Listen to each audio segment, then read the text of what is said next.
Hello everyone. For those who don't know me, my name is Dr. Poku and I'm an atmospheric and climate scientist based at the University of Leeds.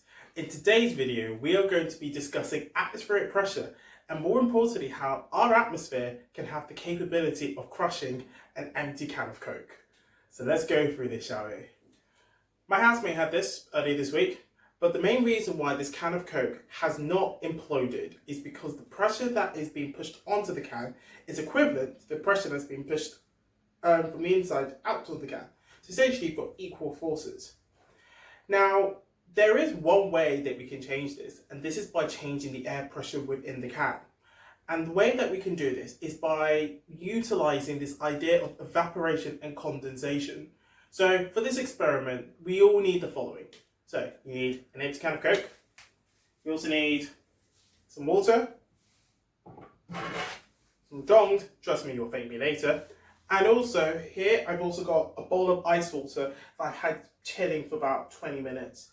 And it's also kind of sitting over an ice pack as well because I'm very injury prone to my own house.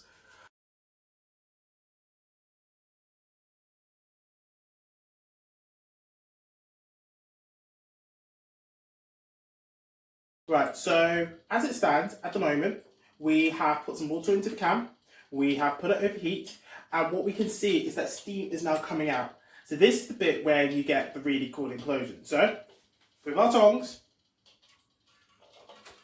and then in a very swift motion, all we're going to then do is literally get this into the ice cold water.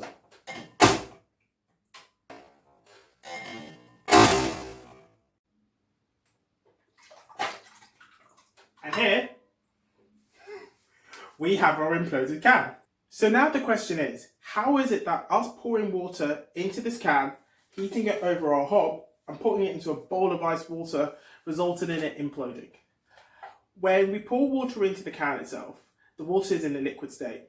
But when we heat that can up, the liquid then turns from water to water vapor, i.e. liquid to gas. Gas takes up more space in the can, forcing the air particles within the can to be forced out.